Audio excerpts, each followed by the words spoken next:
Welcome back to the network. And if you're new to the network, welcome to the network. My name Tommy. But you could call me Young Tommy or whatever, however you want to say it. This video right here about a man dies and goes to hell for 18 minutes. Now this the topic a lot of people scared to talk about. Probably half of the world. But hey, I'm one of the half that like to talk about it. Because I believe it's real. You know, it can't be no it can't be no bad in the world without good. So you think all this bad stuff going on, you don't believe in angels, you don't believe in demons? I do. So let's go to this video right here. But this man, what it say? The title say, "I died and was condemned to hell, then Jesus saved me." Tim's testimony. Shout out to Tim. Let's watch this. But I started feeling like I don't drink, but I started feeling kind of drunk, like thinking to myself, like, you know, what? What is wrong with me? I feel like I can't drive. I'm hitting a couple curves. Next thing you know, like I said, I'm passing out. I didn't know that I had died until I got back. I passed away. My mother was there with me. When this happened to me, I shot through the ceiling of the hospital in front of a huge cloud. Before I shot into that cloud, and this is the thing, like I said, I don't tell everybody. There's close friends I'll tell it to. Before I shot into that cloud, I was in another place, okay? I mean, I don't know how to tell you other than tell you, like, hell. By the way, appreciate y'all for clicking this video and hanging out with me. You know what I'm saying? That mean a lot to me. Hit that like button. Was real, and a fire would have been nice from what I got. I thought I was a man. I thought I was a big man. I thought I was tough. I thought I was smart. I thought, well, I got money. He was like, I gave you all that, and you never glorified me once. You never called on my name. Last thing I was told was, you're condemned to death for not believing in Jesus. And I said, and this is the most important part of the whole testimony. Hi, welcome to Touching the Afterlife. Today we have Tim with us. Tim died for nearly 18 minutes, and he's here today to share his amazing testimony. Tell us a little bit about how old were you when this happened, and what brought you to the hospital that caused you to die for 18 minutes? Yes. Okay. So that day, it's been like a normal day. It was April 12, 2020. I was 35 years old. And, I was just going to work. I do service calls. I run around and, I work on a bunch of air conditioners. I get in a bunch of attics. I get under a bunch of houses. I do electrical work.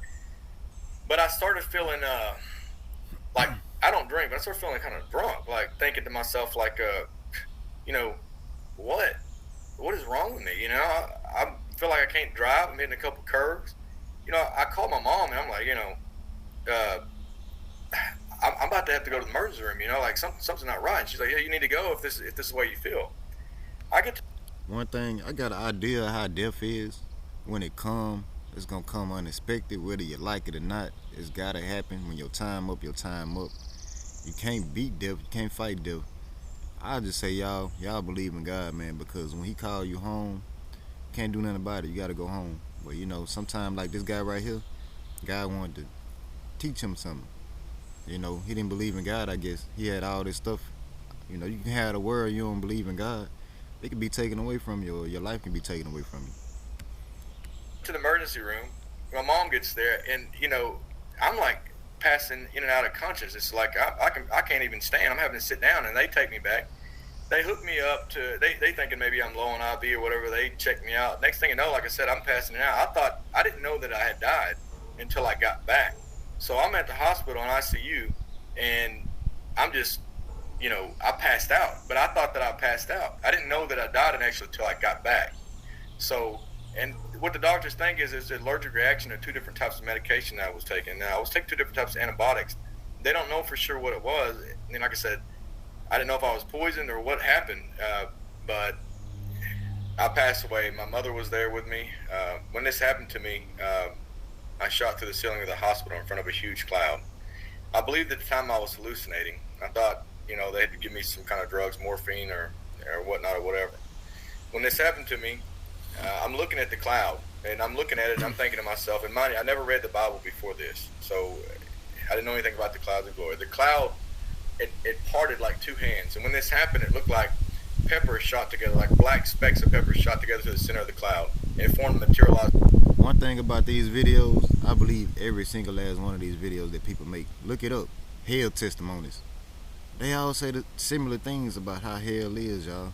And I believe them, man, because you can look into people's eyes and see if they lying or not. I know I can. I don't know about you. As a walkway, it looked like a hospital floor, just linoleum tile floor. There was a double wooden door, like an ER door, like a plain, just plain wood, no clear coat on it, no metal on it. And there were 4 women standing, 2 on both sides of the double door with long sleeve, white Victorian style wedding dresses. The dresses went up to their chin with lace that went around the front with purple sashes. And they were standing like soldiers. They were brighter than a welding arc. I never seen anything this bright I could look at with my bare eyes.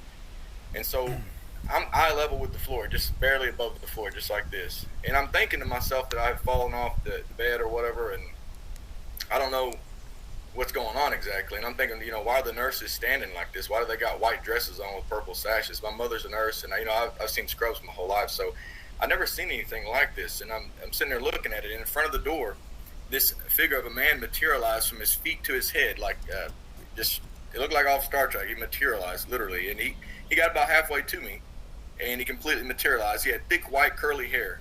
His hair was like it was perfect, but it was like 1-inch curls, and it was whiter than printer paper. He had olive colored tan skin, slightly tan, almost looked white in a way, of course it doesn't matter, but he had thick white eyebrows and brown eyes, clean shaven. He had a white T-shirt tucked in some blue jeans.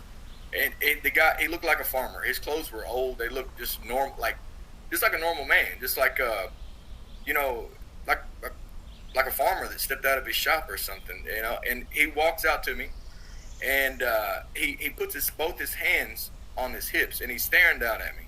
And I'm thinking in my mind, I'm thinking to myself, like, who is this man? Like, I thought he was a doctor that had just, got in on call, like just came in to didn't have time to scrub out. And he's standing over me, like I said, and I'm thinking to myself, are you going to keep looking at me, man? Are you going to help me? Why are the nurses so scared of you? Why are they standing back there like that? And why do they got white dresses on? What if blood gets on their dresses? They're so bright. And like I said, I'm looking at him, and he doesn't have a name tag or a stethoscope on, and that's what I'm thinking. I'm thinking, man, what? And when he said it, he goes, Tim, we love you. And when he said this word, when he said my name, and we love you, it was like an atomic bomb went off. It was the feeling that you have for your children or your wife, this feeling, you can't see it, but the feeling itself is actually Christ, is actually God. You see, this was the source of all love. Wow. We are like little mirrors in our family to the people we love that were reflecting God's love. But he is the source of all of this. He didn't say, I knew that this was Jesus. And before this, I wasn't necessarily living right, but, and I didn't deserve a second chance. But either way, back to the testimony, like, I ain't gonna lie. I'm trying to get my life right. I be drinking. I smoke cigarettes, but I treat people right. I love people. I got more love than anything, but hey, I'm still working on some stuff myself. And I watch videos like this to help my soul, Hey, nobody perfect, but we got to get together. When he said this, I can't describe it. I forgot about my children. I raised 2 kids for 4 years without their mother. It's like it's the hardest job. It's not like it is the hardest job in the world. But and by the grace of God, I was able to do that. But and I love my children like a granny loves her children. Okay, but when he said this and I felt this, I didn't care about them. I didn't care about my mom. I didn't care about anybody. I was like, who is this man that loves me so much? I mean, this is what I've been looking for my whole life. And so when I opened my eyes, because my eyes were closed and I seen this, when I opened did it. He was on like in a football kneeling stance, one knee and one knee up, and he was hugging me. My head's about chest high on him, and he's hugging me, and I'm just like, oh my God, like this is amazing. Like I don't know how to describe it. It's people talk about a treasure in heaven or a mansion. I don't care about that. I just want to see Jesus. I don't care about none of that because this love he has is, I mean, you don't want to miss it. And you realize that love is actually the most important thing in this universe. All this other stuff that yes, it is. We have, you won't care about. You realize it was like it was all like we were hallucinating the same dream. And you realize none of this stuff mattered. The only thing that mattered was Christ. Real. And his love. And that love, Christ is love. Real. And the Father is love. So, that's the only thing that matters. But either way, he's hugging me, and he went to let go of me, and he kissed me on the left cheek, And when he let go of me, I you know, this man is kissing me, so he just gave me a little kiss, but I'm just like, hey man, like, because I kind of snapped out of this feeling of love, and I'm thinking, who is this man kissing me? And inadvertently, I looked up, and when I looked up, it looked like the ceiling was on fire. But the thing is that the smoke was not moving; it was just stationary. It was just there. And I've seen smoke. We've all seen smoke. So I get to looking at it, and I'm thinking, what is this? Like, and I look back at the door behind him, and it's just a double wooden door, just plain regular door trim, just with no clear coat, just plain wood, a white wall, and the 4 women, 2 on both sides of the double door, with long sleeve white Victorian style wedding dresses. They, like I said, they had purple sashes. These dresses were like Victorian style, like they went up to their chin, like I said, with lace. They were so beautiful. They were so bright. They had like embroidery on their arms and stuff that went down to their arms with lace and stuff. But they were so bright that you actually could not even, they didn't have any shadow on them. So you couldn't even see the embroidery. I'm trying to look at this, and I'm trying to look at this. I went to look at their faces, and they had a face, but their face was so bright that it was brighter than the dress. It was emanating from the dress. They had an outline of a face, but yet, let me stop moving. They didn't have any face. I couldn't see their facial features, and so I at that point I'm like, what,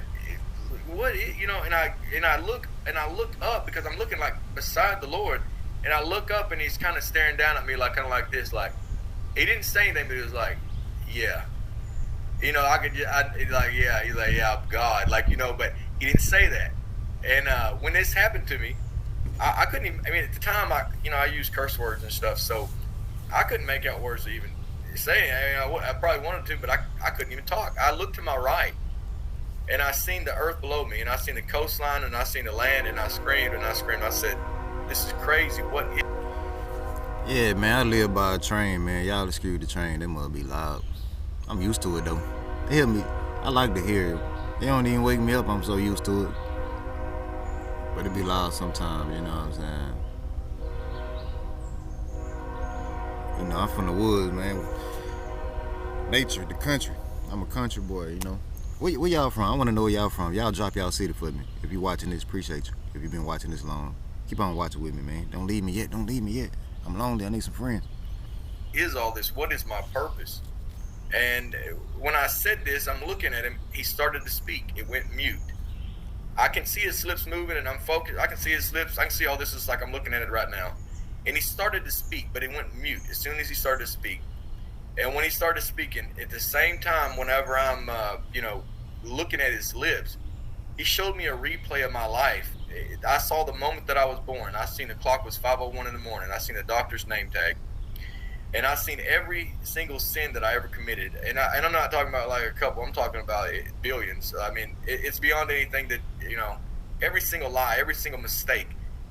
It was like we spent 8 hours on every single second of my life and every single sin. But instantly, I was everyone that I ever met, and I met myself. And, I really believed that I was this good person. I generally, I don't want to say I don't lie, because we've all lied. We've all stolen, but I don't lie and I don't steal, so to speak. I thought that made me a good person, and I thought, but when I seen myself, it was just horrible. It was pathetic. It was ridiculous, and we're actually all this way. And the devil tries to get us to lie to ourselves, thinking that we're some good people because we've done a couple good things. But it was kind of like he showed me all the good stuff that I had done, but he also showed me that he had put that on my heart to do, so I couldn't really even take credit for that. And this is another thing I believe, y'all. I believe to make it to heaven, the good gotta outweigh the bad. You know what I'm saying? You gotta do right, treat people right. The bad can't outweigh the good. It's a scale. It's not nobody's fault if you go to hell. It's not God's fault. It's not the devil's fault. It's your fault if you go to hell. It's up to you. It's just like report card in school. Like, it's up to you if you're gonna make A's, D's, and C's, or F's. If you flunk the grade, if you don't pass to the next grade, hey, that's your fault. Ain't nobody's fault but you, man. That's how I look at it. And it really was left. It was just all my deeds were like filthy rags for me. I was so ashamed that I never read his word, that I never called on his name. And I believed in him 100%. I just was led away from Christ because of religion. And because of so many hypocrites in these organizations. And I just was like, I don't want anything to do with this, but I believe in him. And I knew he was watching everything, but either way, he showed me that I had never got lucky, he had saved my life. The Holy Spirit has saved my life. I don't even know how to be this innumerable amount of times. Like, he had saved my life. And I had never called on his name, even though I was praying to the God of Israel. I never called on his name, Jesus. And I mean, he showed me that he wasn't smart. He knew everything. It's different. We people think that, like, you think you're smart. You think, well, I can remember this. Or Jesus is God. He there's nothing he don't know. I mean, he knew every thought, every motive that I ever had for anything that I ever done. There was no. You're not gonna like talk your way out. You're not people. I thought I was. I thought I was slick or something. And we all do it sometimes in our life, thinking, "Oh man, he showed me I allowed you to get away with these things. I was there protecting you and guiding you. You never got away with anything. I gave you that slack. And but when you get there, you're not. There is no. I don't know how to tell people, because we are deceived by these other spirits that dwell here that are not the Holy Spirit. People call them demons, but they're spirits. They can inhabit you, and they can lead you to believe and give you pride, thinking that you're something. But you're like an atom before a man. You're like a molecule of an atom before a man. You're nothing before him. Only thing that is valuable, only thing that makes you worth anything is his love towards you. And it was humbling. It was beyond humbling. I mean, I was scared to death, to be honest with you, because there was no hiding anything. You go to a judge and you think like, well, my lawyer's going to, defend me. Like, this judge of the whole earth and universe is going to weigh every thought that you ever had and everything that you ever done and everything. It was like it's not like you're being recorded through every thing you look at, everything you think, and everything you hear. Everything is going in, and he's listening to everything at the same time, out of everyone at the same time. Every eye on the earth he's looking out of and hearing from every ear at the same time.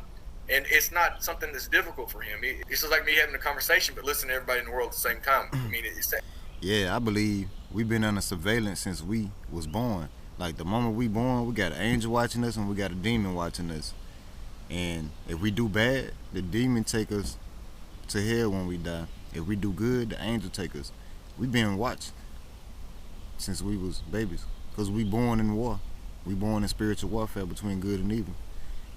It's a line. You can't be on both sides. We got to pick a side and stay on that side. It's unseemingly, it's inconceivable. It was just super embarrassing. Every secret that I ever had was known. It was just like laid out like it was nothing. Like, I know why you done this. I know. I was there. I seen that. I heard that. But anyways, he got done showing me. He knew the number of every blade of grass on the earth. He knew the number of every leaf on every tree. He knew the number of every grain of sand. It was, I literally knew that I was, like it says, he said, I was dust in the balance. I was nothing.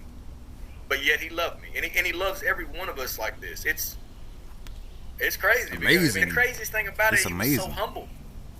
He was so humble. He didn't come out there with, like, I always thought of God of Israel being like, with some gold on, some rings maybe, and just, he was just humble. I mean, we can't even get as humble as him. I mean, he's more humble than we can. We strive to be as humble as him, but you can't. He gave you your mama and daddy. He gave you your kids. So he said, you're not worthy of me if you love me more than mother or father or daughter, because he's the one that gave you those. You may be raising them, but he put them there for you to raise. So he's really the father. You know what I'm saying? I mean, and I'm not taking Jesus' place as the father, because they're not the same, but they are one. But whatever is Jesus is whatever the Father is Jesus. So either way,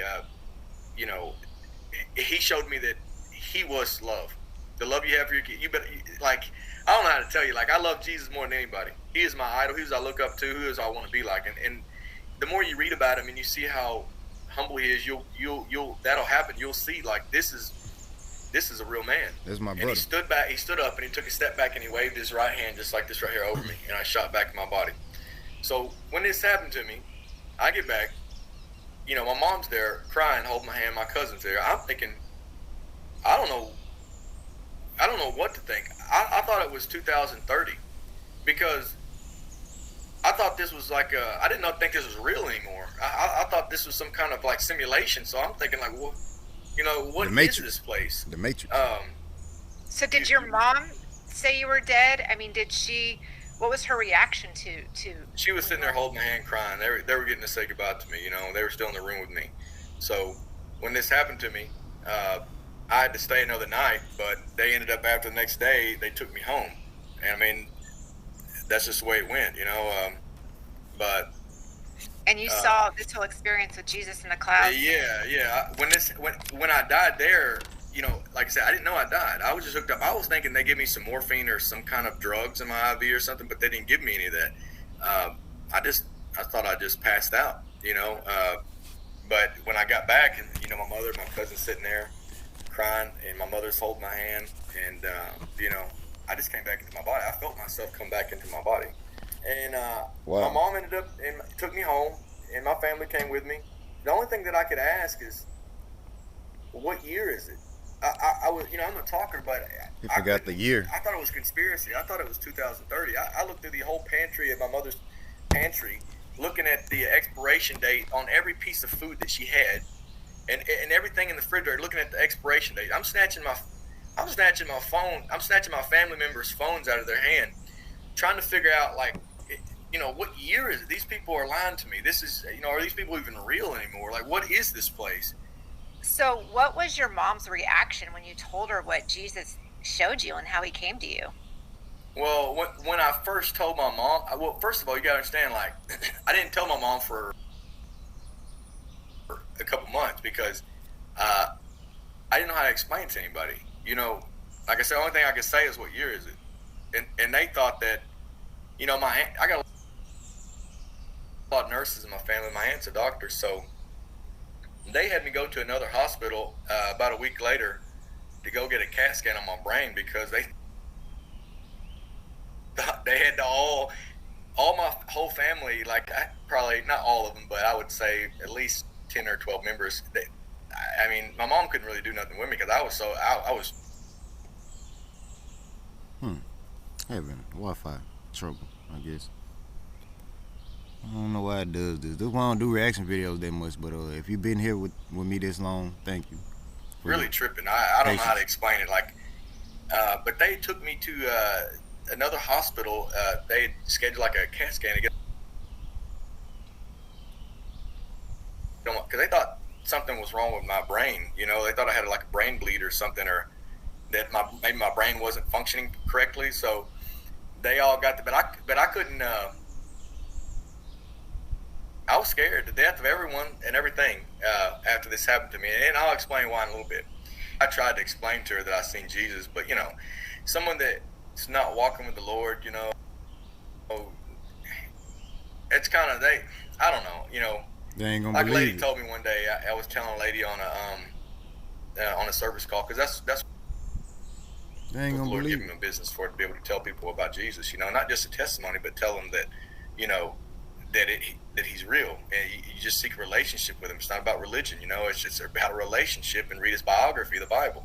But she told me, she said, Tim, she said, you know, because I was telling her I told some people, and they were thinking it was a joke, you know. And she said, Tim, you got to realize something. Everybody's not going to be able to receive it, and you got to go to the next people who's going to receive it. So my mom didn't receive it at first. Now she because she was like, How did you know you were born at 5:01 in the morning? I was like, because I seen the clock. I seen the doctor's name tag. Yeah, that's a confirmation right there. He just confirmed that, hey, the afterlife is real and Jesus is real, because I don't know what time I was born. Your mama remember what time you was born. And he told his mama, like, how you remember that? Because I seen it. Yeah, it's real. I had to pause the video too so it can load up a little bit because my Wi-Fi tripping. But yeah, y'all, if you still here with me, thank you. It's the network. That's what we do over here. Y'all come at y'all city. I want y'all to drop y'all cities. Let me know where you from. Let me know where you from. I'm from Louisiana. Let me know where you from. I want to know about you. Let's grow and build together. I mean, I seen it. I mean, like that's how I know. So there are certain little things that I started telling her that I seen that that is impossible. The Lord showed me one of the times that the Holy Spirit saved my life when I was about 3 years old. And I told her about this, and she was like, "How can you remember that?" But I got out of the truck with my dad to mow some of my grandparents' property, and there was a pie pan in the yard. It was flipped upside down. It was like just a regular pot tin, just like you buy at the store with a combine or something. But I didn't know what it was, and I can vaguely remember it. But now I can remember it. Like I don't know, I can remember stuff because I guess we went back over it. But it was shiny. It was upside down, and I seen the sun hitting it. And like I said, I didn't know what it was, but the sun was hitting it. It was shiny, So I'm like a little kid. I'm like, man, what is that, And my dad's getting out of the truck to get the lawnmower out, and I jump out of the truck and run over there to pick it up. And I'm looking at it, and the Lord, and at the time, I didn't know what was going on, but the Lord showed me. He was like, "Don't pick it up, don't touch it." And I'm thinking to myself, and I can remember now wanting to pick this up really bad. And he said, "Leave it alone." I kind of had an argument with myself, I guess, and I thought I was having an argument with myself, but really the Lord. And he's saying, "Leave it alone." And something caught my attention, and I went away and did something else. I was really, really extremely hyper as a kid, so I didn't really have any attention span. I don't know how. I mean, the Lord saved me this time, which many times. And so my dad got over there and mowing the lawn to that point where that thing was in the yard, and he said, he called me. He said, "Timmy, come over here," And where he was sitting there squatted down on looking at this pot tin, and he flipped the pot tin over. And there was a baby rattlesnake under the pot. I need a haircut. I'll get one. That he had killed. I guess he put it back over, but he killed it. Very recently. And I didn't know what a snake was. If I would have flipped that over, I would grab the snake, thinking, I didn't know what a snake was. But this is one of like many times. And the Lord didn't just save us on the cross. He saves you every day. Like there's every many day. times where you could have gotten killed, and he saves you, and you don't even take credit for it. You're like, "Oh, they just, we got lucky." You didn't get lucky. There's no such a thing as luck. Real. Yeah, I think it was interesting how he showed you your whole life. I guess that would be like a life review, in that while you were, and so. Tell us a little bit more. You said you saw. I like how you said you saw yourself through his glasses. Yeah. So it was like and I'm trying not to move this camera. I might have to move on my couch if I keep moving, because I get to moving in this chair. But if I do, just let me know. But I really want to emphasize this to people to understand something. Like Christ, yes, he appeared. God appears like a man. He's in an image. He looks like it, but he's not like us.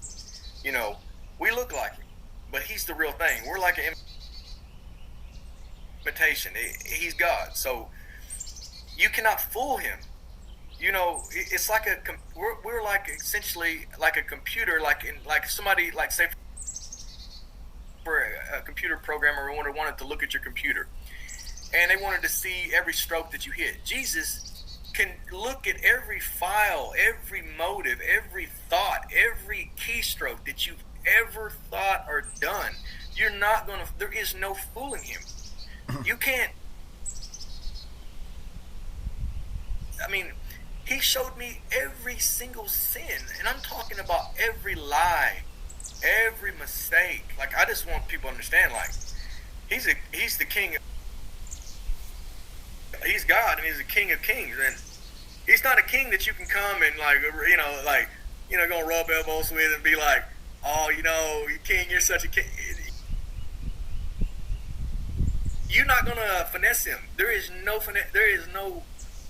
You're not gonna talk your way out of anything. And I really thought, I tell some people, and they're like, that I'm thinking, I see that they think that they're smart or something, but when you realize that God's not smart. being smart is something that we have, but he's given us. Like, well, and what is being smart? Being able to remember something more than Yeah. the next person. I ain't gonna be able to watch Or this whole video because even- I'm having Wi-Fi trouble. But yeah, if you see the title, go look that video up, and it say I died and I was condemned to hell. I ain't gonna play the part about him going to hell. I'm just gonna keep it right here on the Jesus part, because it was so good. Like, I needed that this morning.